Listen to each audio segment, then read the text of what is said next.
Ladies and gentlemen, this is a candle flame. You have seen thousands of them. Birthday candles, power cuts, dinner tables. You've never looked at one the way I am going to ask you to look at it today. What I am going to teach you is one of the oldest concentration practices in existence. It is called Tratak, or in plain English, we call it Tratak. And it has been used for thousands of years by yogis, by mystics, by the kind of practitioners who understood that the most powerful instrument of perception you possess is not your eyes, it is your attention. And most of us have never been taught how to use it. I want to tell you something about your nervous system first, before we begin. If you're someone who feels deeply, who absorbs the emotional atmosphere of rooms, who picks up on things others miss, who finds crowds exhausting and quiet evenings necessary rather than optional, your attention is almost never still. It is constantly scanning, reading energy, reading people, reading situations, processing input from every direction simultaneously, and searching for safety, for warning, for the subtle cues that tell you how to adjust yourself in any given moment.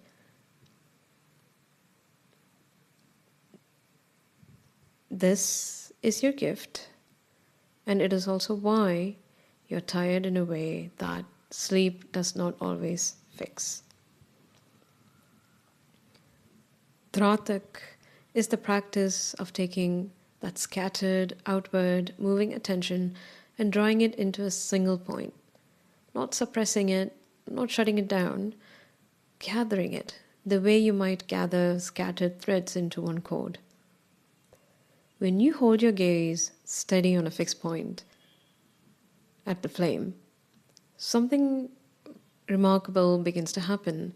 The peripheral scanning quiets, not because you forced it to, because you gave your attention somewhere real to land. And attention, just like water, will always find the lowest point, which is stillness. In this classical text, this practice is described as a purification of perception. What that means practically is this: when you clear the lens of constant outward scanning, when you can perceive something more deeper and you get an inner knowing, it becomes clearer, subtler, more accurate. For those of you who read intuitively, if you are also a fellow tarot practitioner, or you simply use your discernment and intuition to assess situations and understand them, this is directly relevant for you. This is the practice that clears the channel before the reading. What comes through afterward is not contaminated by accumulated noise. I use it. I am teaching it to you because it changed the quality of what I receive, how I perceive, and how I understand things. Now, before we begin the practice, I want to tell you exactly what is going to happen so nothing surprises you, okay? You're going to gaze at the flame steadily. The instruction is to blink as little as possible, not to strain, not to force your eyes open, but to allow the gaze to become still and the blinking to naturally slow as your nervous system settles. Your eyes may water, I guarantee it will water. This is normal. The watering is, considered beneficial for the practice. It cleanses the ocular channels, so let it happen without wiping. Your mind will wander. That is a given. It is also normal. So when you notice it has wandered, you do not judge yourself. Please don't do that. You simply return the gaze to the flame. The returning is the practice. Every time you return your attention, you are strengthening the muscle of concentration, not failing at it. After the gazing period, I will guide you to close your eyes. You will likely see an after image of the flame, a shape of light against the darkness of your closed eyes. This is called the inner flame. Your instruction is to hold that image in your inner vision for as long as it remains. When it fades, you may open your eyes and gaze again, or rest in the dark. The inner flame is the beginning of inner vision. You're not imagining it. It is as real optical phenomena, and in the classical practice, learning to hold it steady is the cultivation of the capacity to see beyond ordinary perception. Okay, I think I've given enough context, so let us begin.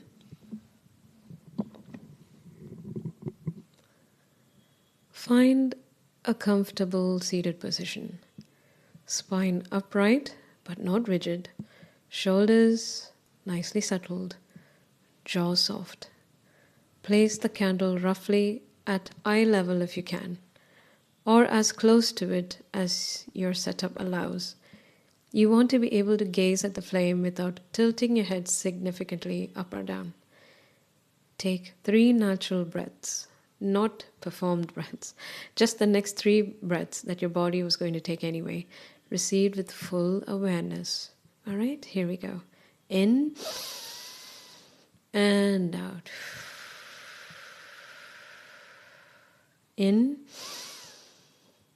and out. One more time. In and slowly out.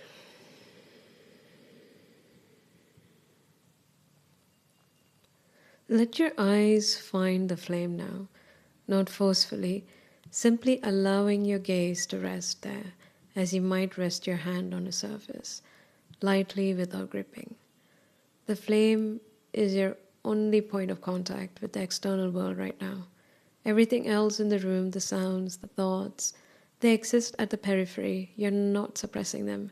You're simply not going to them. Your attention lives here in this light. Allow your gaze to settle on the brightest point of the flame, not the tip, the luminous center where the light is most concentrated. Feeling the quality of that light, the way it moves, the way it breathes.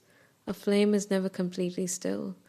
It responds to the slightest current of air, the subtlest shift in atmosphere, like you do.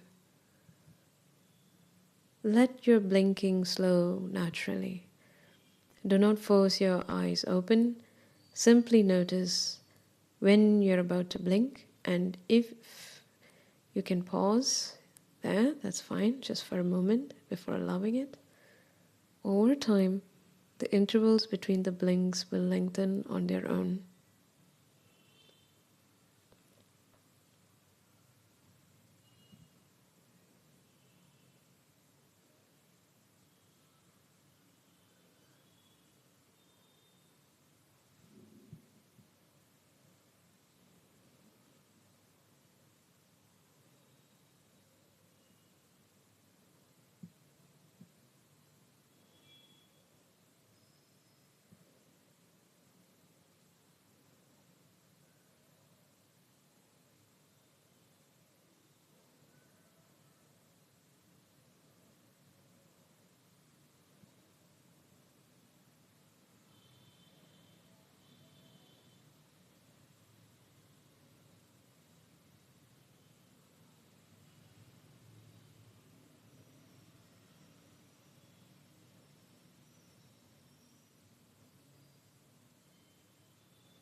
If your mind has wandered, and it will have, more than once, you have not failed the practice, you have simply been human. Return your gaze to the flame. That returning is the entire exercise. Notice the quality of your attention right now versus when we began. There may be a subtle settling, a sense of peripheral noise becoming less urgent.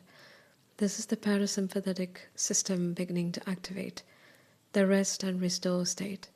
For those of you who live predominantly in the scanning state, this settling can feel unfamiliar, even uncomfortable at first. Like stillness is suspicious. Stay with it. This is what the mind feels like when it is genuinely resting.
The flame has not changed.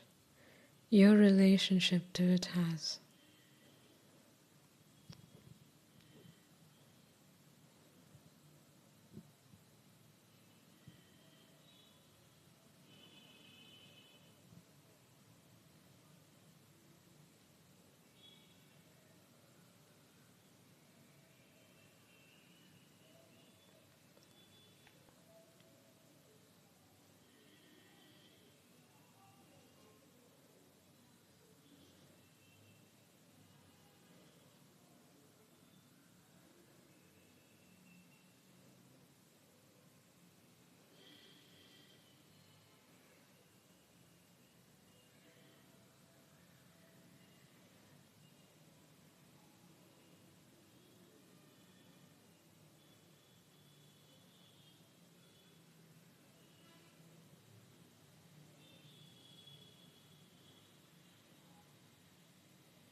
If your eyes are watering, let them. If the tears are moving, let them. The practice does not distinguish between the physical release of the ocular lensing and the emotional release that sometimes accompanies genuine stillness.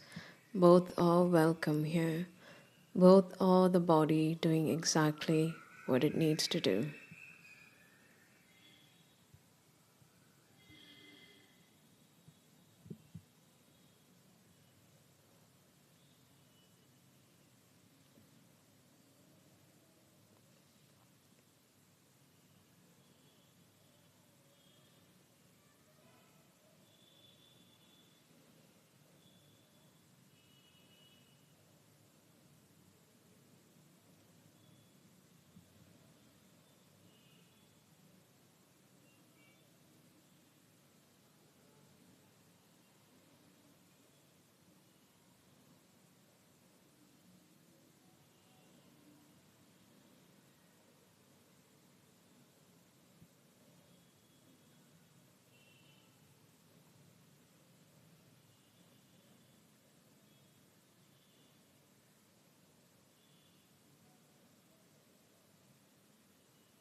Begin to let the gaze soften slightly now, not away from the flame, simply with less effort, as if the flame and your eyes they've come to an agreement and no longer need to negotiate.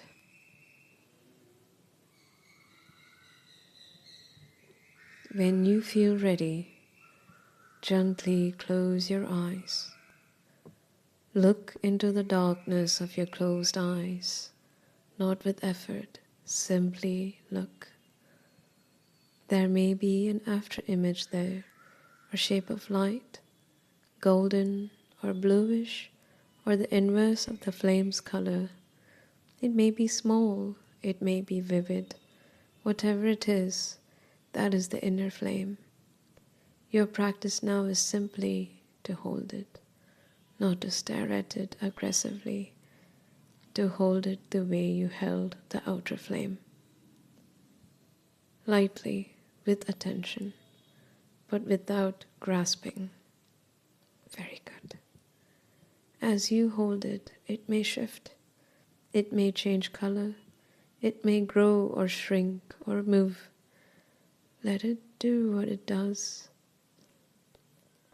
Your only role is to remain present with it.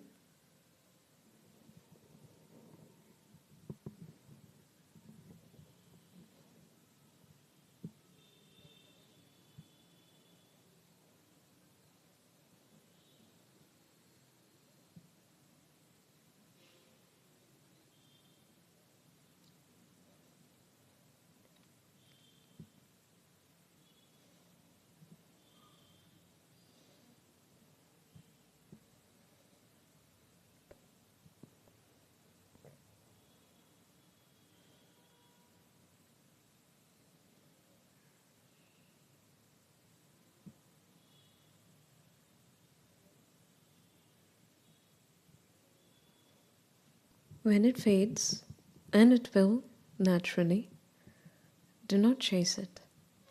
Simply rest in the darkness for a moment. Feel what that darkness feels like. It is not empty. It is the space your intuition moves through when you're reading, when you're receiving, when you're in the quiet knowing before the words arrive. The space is yours. You've always had access to it. Most people simply never sit still enough to find the door.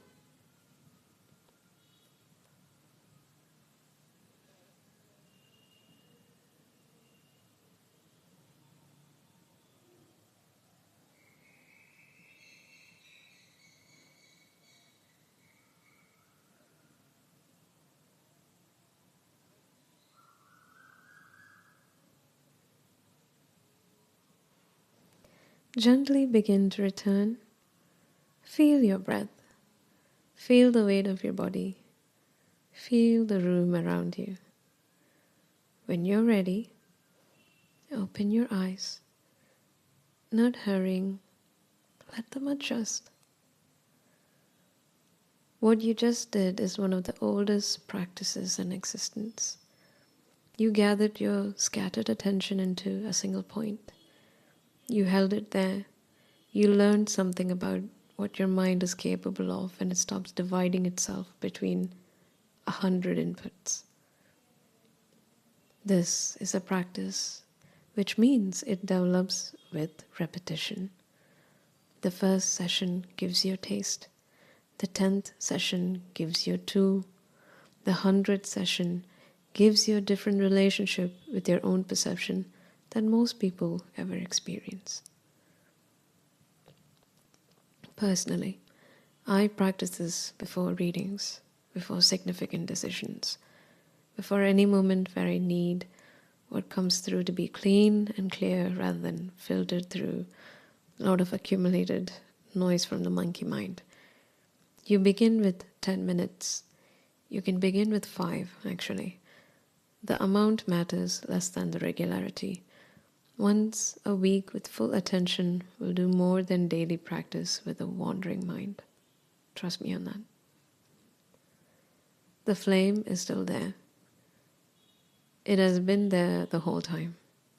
So has the stillness inside of you. You simply needed to look.